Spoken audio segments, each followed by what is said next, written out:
Hi, I'm IKEA, and for today's video I want to ramble on for a bit on saving loadouts. Not so much in the literal sense, of course, but more in some of the ways that I set up some of my loadouts, which some people quite often find weird, rightly so, as quite often on the stream it comes up.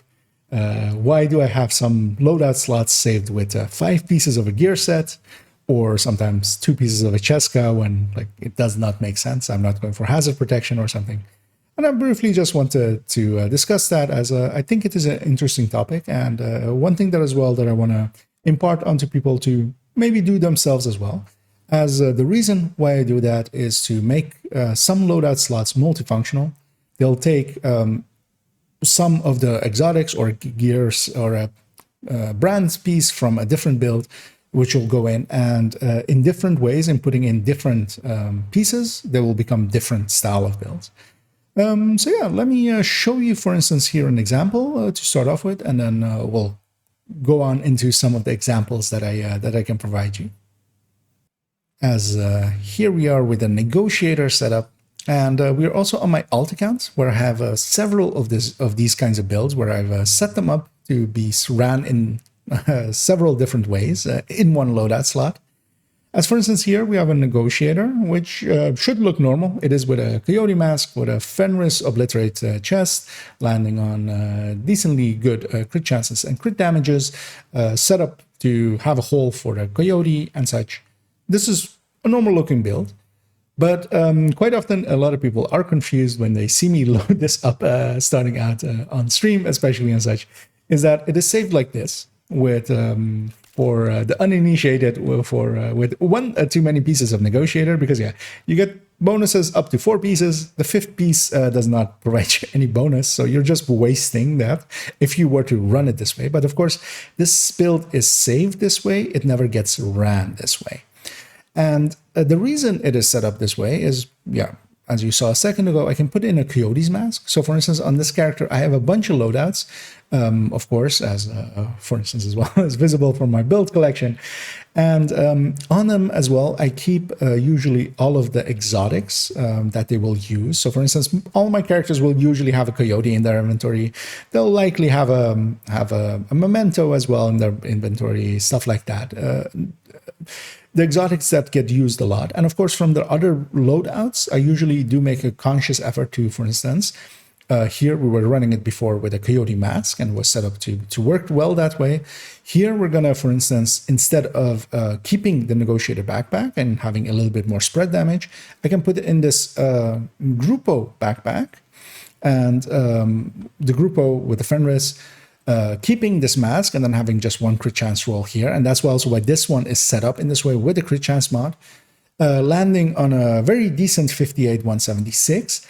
One thing I actually wanted to talk about here as well, and we'll go off on that tangent as this is a rambling talk, is that Demolitionist is actually kind of good for these kinds of builds, and that's also why I've picked it here for this loadout, for this build, is that one of the mods that everybody kind of, I feel, has forgotten about with Demolitionist, as it also provides a good group buff and saves you from explosions. But this 7 crit chance mod is, of course, kind of like perfect for this setup. Because yeah, if I take that, we are now landing on a perfect 60 crit chance, which is usually kind of hard to do with a lot of builds. But with that Demolitionist 7 crit chance mod, stuff like that becomes possible. So I just wanted to go on that tangent that everybody, I feel, kind of forgets about this, because this is just also just 2 more crit chance with a build. And that can quite often be quite strong. For instance, here, of course, when we're no longer having a coyote, now we likely would have a coyote in the group if we ran it in the group. But if I were to run this solo, this Demolitionist actually works well. Of course, Gunner provides its own bonuses and kind of outmatches it. If this was a negotiator and so reliant on the crit damage and the crit chance to go with it. But yeah, in this specific case, Demolitionist makes a lot of sense in that way, just to go off on that tangent. But yeah, even more so than that, of course, having these 5 pieces One thing I have as well, for instance, is of course I have a Cheska backpack from also several builds, because a Cheska backpack chests get used a lot as well. And for instance, taking a Cheska chest, taking Coyote taking Fox's Prayer knee pads, and then for instance an Elmo. And if I actually take out this crit chance mod for just purposes of showing, we are just actually on 61 crit chance. And this is, and yeah, we could have a crit damage mod there taking us to 193 crit damage. And this is actually, for instance, a good setup for the Elmo, for using the Elmo in negotiators. So this way I have a lot of options of like moving stuff around, because I have those 5 pieces basically saved. And of course I have Fox's Prayers and stuff like that from other builds. Now, of course, I'm in a little bit more of a unique situations, but for instance, I feel that most people will have a Cheska chest in their inventory, even if they're running Fenris chest for negotiator. But for instance, let's also move on to another setup that is kind of saved in with the same intentions as well, which is, for instance, this red FI, which is saved with Elmo and 5 pieces of FI.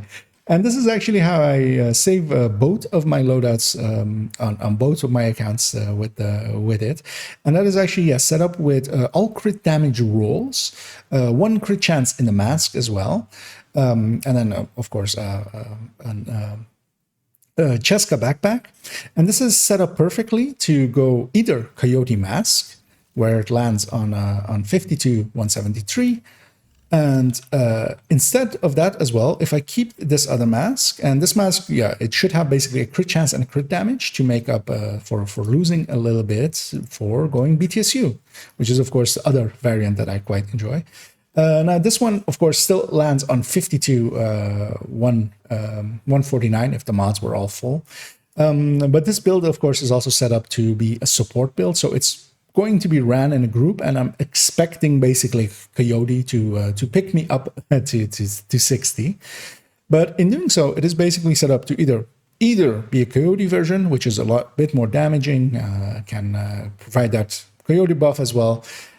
Or going with the BTSU, giving you the option of having a much better hive, especially, and having the ability to supercharge your allies by doing the transference mechanic basically twice. First time overcharging yourself, and then the second time overcharging your team. So that is, for instance, 2 of the versions that are set up very much, and both of them I feel very much benefit from being set up this way. As, yeah, well, of course, they are a little bit weird, and of course you have to farm 1 more piece by being saved like this. I find it, yeah, quite useful. As for instance, as well, it was a lot of my, as I was looking at it there, but that wasn't actually the build I was after, which is this Hunter's Fury. And this Hunter's Fury should look weird as well, because it's saved with 2 pieces of Grupo, and the second piece of Grupo is, of course, explosive damage. That doesn't make sense here. And it's also Obliterate Wicked, which kind of makes sense, but not perfectly. Even weapons-wise, it's set up with a Sadist weapon and a Fast Hands weapon, which also might look weird.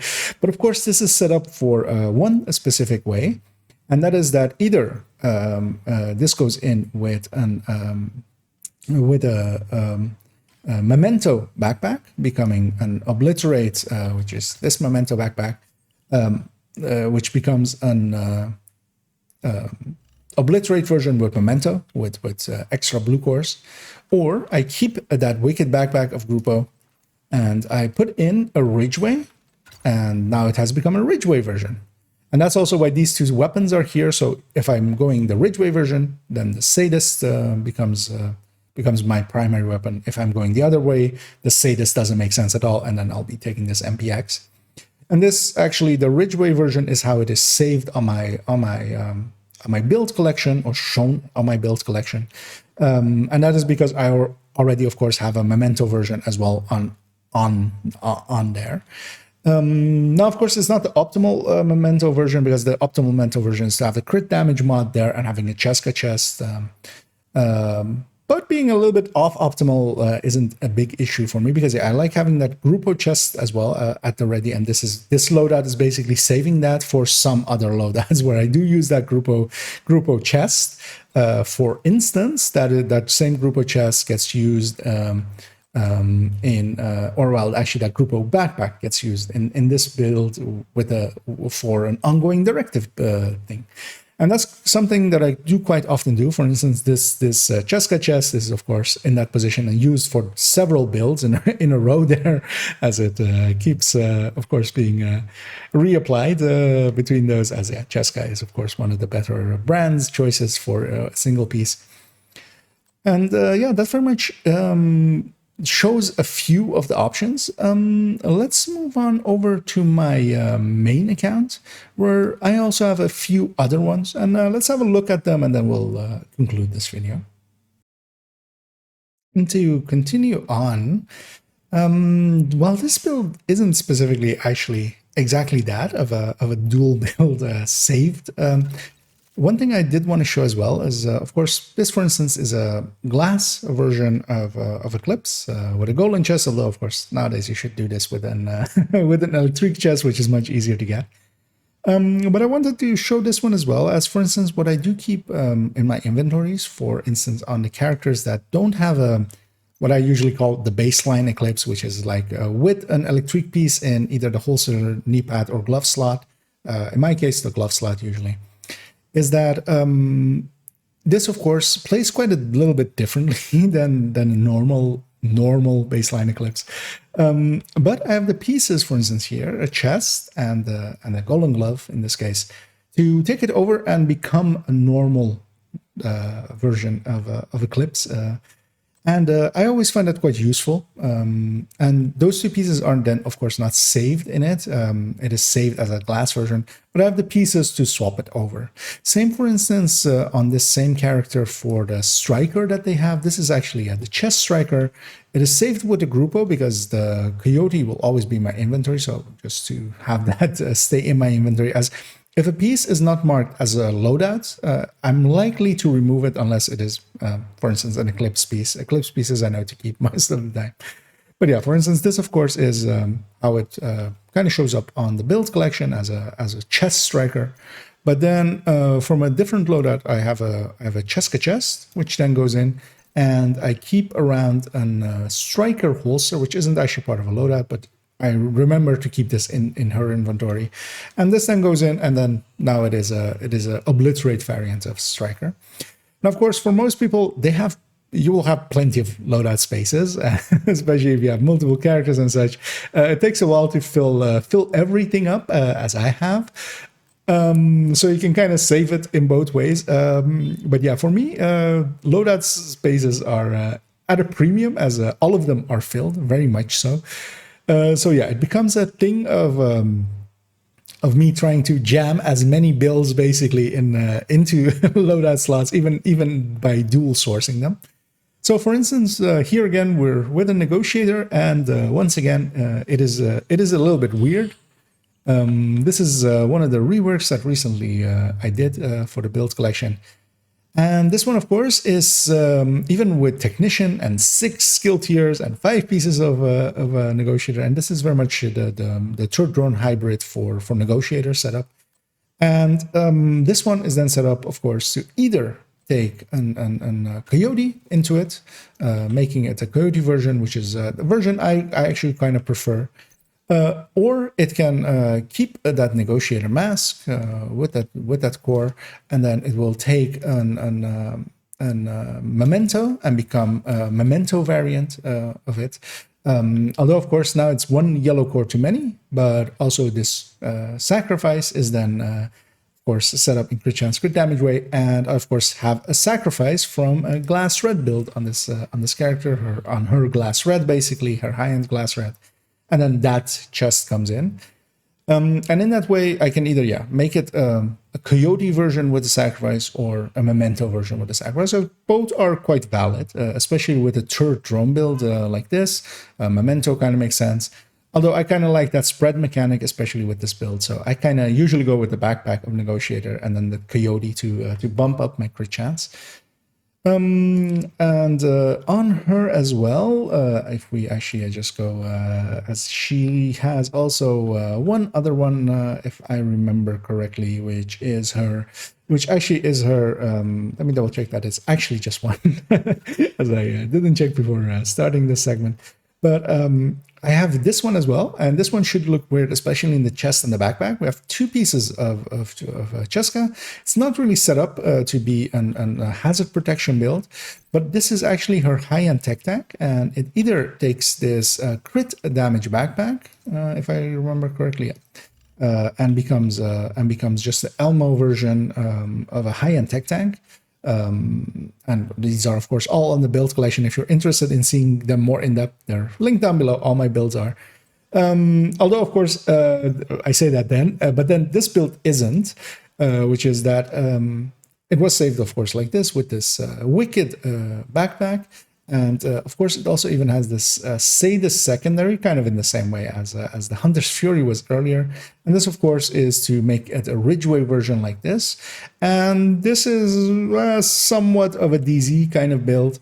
I quite often ran these in DZ in the past. They're not as effective as some of the more modern PvP builds centered around Unbreakable and Adrenaline Rush. But it gets kills, and then these two weapons swap places as well. And usually I just grab something else over there. But this is a decentish enough for me DZ build for me to run into a DZ. I just farm a little bit, especially just if I get into combat 1 versus 1. I'm not a guaranteed kill, just to say it like that. But yeah, this one as well then is kind of set up to do exactly that, to be a dual version of a build, while it is saved in this somewhat weirder way, it has a purpose in that. Let's move on to a few others as well, as I'll go through a few more examples. As here we are on another character as well, where I actually have the different version of that FI build on this account, because of course the other one was on my other account. On the build collection, I show one of them as a safeguard BTSU, and then the other one as a vigilance coyote. The alt account is with a vigilance coyote, because of course this character does have one with a safeguard backpack here saved. So yeah, they can basically do the same. It's set up in the exact same way, with one crit chance mod here, everything else being crit damages, including the mods, and then a Cheska backpack, in this case with safeguard. And then this usually then becomes with this BTSU to become that somewhat more effective healer, although not the more effective version of this build, as I've currently ranked them as well in the buff build recommended folder in the build collection. This one is in the last spot.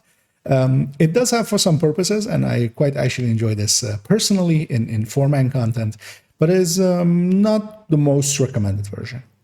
But of course, on this character as well, I have a Cheska backpack at the ready, although actually no longer part of any of her loadouts. It used to be. But I'm still keeping this one around, and I know to keep this in her inventory, because I can, of course, equip that and swap between being a vigilance or a safeguard.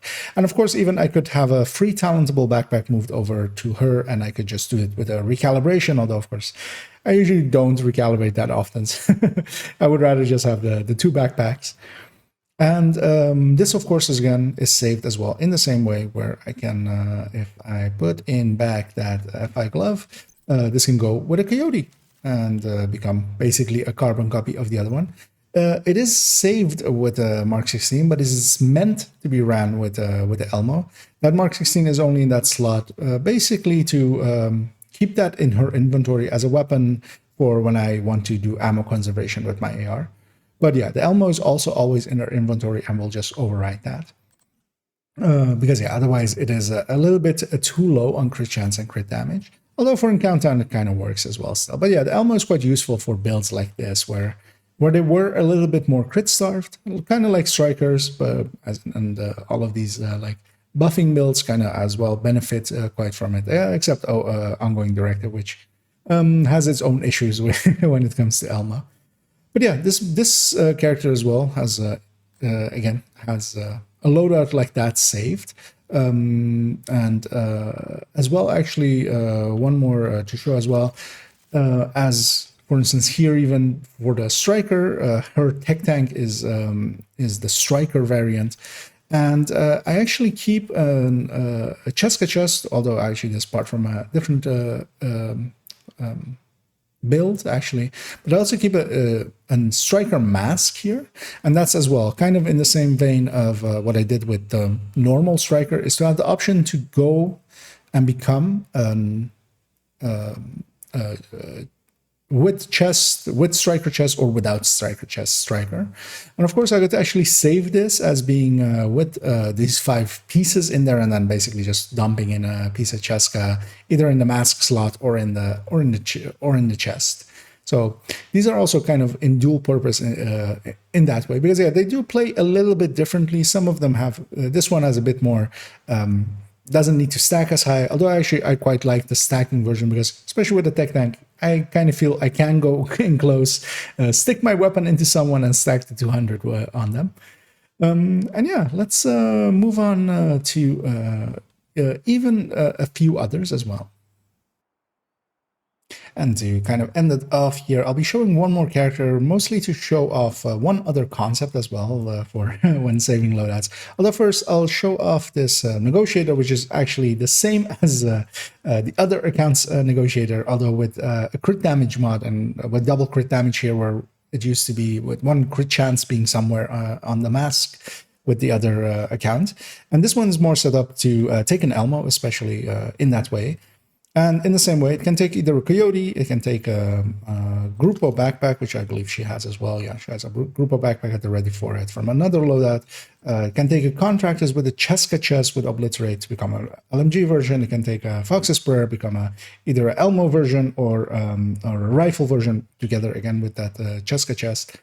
And yeah, you have it provides me with several ways of running the build, just by saving it in a weird way. And of course, for instance, Contractors is in their inventory from other builds. And of course, Fox's Prayer is in all my characters' inventories, because of course it is. And yeah, that is actually quite handy. And for instance, here as well, one of the other things this account has, or this character has on this account, is that she has a CombatMedic, the glass variant of it, and she also has a TurDro hybrid, and they live side by side, and they are very much intermeshed as well. As actually, I'll briefly take us into the void, and then go back in here, and then go into loadouts to be easier to see. As you can see, the 3 pieces of the gear, the weapons, the 2 main weapons are shared as well, but also the mask, holster, and knee pad here is shared between this TurDro hybrid and this CombatMedic. Both of course, are quite different builds, although somewhat in the same style, of course. They're record to yellow red builds, basically, is what both of them are. Now, of course, these rolls on the Sacrifice and the Gift Backpack, and in this case, this Providence Glove as well, I need these to be skill damage for TurDro hybrid, and then the CombatMedic has its own Sacrifice and Gift with Repair skill instead, and the BTSU glove going into that glove slot, because yeah, the BTSU glove really makes that build work. And for the other pieces, I've taken a Cheska, a Fenris, and a Grupo and record them, and because they're crit chance, crit damage, they don't care in which of the 2 builds they are. But in this way, I've set it up to basically save me 3 slots between those 2 builds. Because yeah, I just reuse the parts. And quite often as well, most of my characters are just set up, although no longer really in that way. It used to be in that way that I would either have them have Cheska chest and Grupo backpacks, and then fitting builds in that way, or the inverse of a Cheska chest and a Grupo backpack, Obliterate Vigilance, of course, and then the builds that work better in that way. Although that I've given up a little bit on that, as that was a little bit too much micromanaging. But yeah, that was just mostly to give a little bit of insights to some of the things, as it quite often comes up, as when I go past this build, someone usually goes, wait, why do you have negotiator saved with 5 pieces? And for other builds as well, why do you have some pieces double, gruppo, or stuff like that? And now you know. As yeah, that is very much something that I quite enjoy in trying to min-max towards, as it is very much one of those things that is easily missed, and I kind of enjoy trying to mesh builds together in that way. Of course, as well, trying to, for instance, reuse as many pieces in other builds when I can, just to keep inventory slots down, because I'm using a lot of them, of course. But yeah, to conclude this video, I hope I at least provide a little bit of information about some of the weirder builds that aren't shown in that way, of course, on the build collection as well. So people are often asking about them.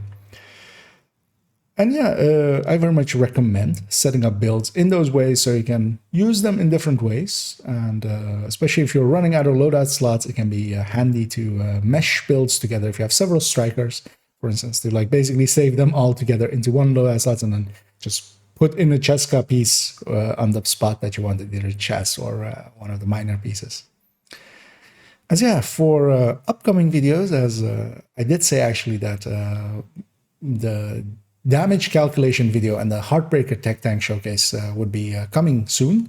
I've moved them back a little bit as it is quite quiet currently, as a lot of people are away playing other games and waiting for the new season. And I kind of want to give those videos a chance to do well. And I think they will do better if I put them out in either the last weeks of this season, especially during Golden Millet, or the start of the next season. So I'm moving them back a little bit. And that includes the damage calculation video, the Heartbreaker TechTank showcase, and also the burst DPS and damage per mag video, just to give them a bit more of a chance. And in the meantime, I will be doing a few other videos on subjects that I've moved up, somewhat like this one, which are not lesser per se, but they're more interesting, I feel, as well, to people that are around for longer, as for instance this one, I feel might be interesting to some. So yeah, I hope you enjoyed this one, and hopefully you join me either on the next one, or as well, I am streaming currently for most days, basically every evening, around 9 p.m. Central European summertime over on Twitch. So if you enjoy my content, feel free to poke in there and come say hi. And as always, have a good night.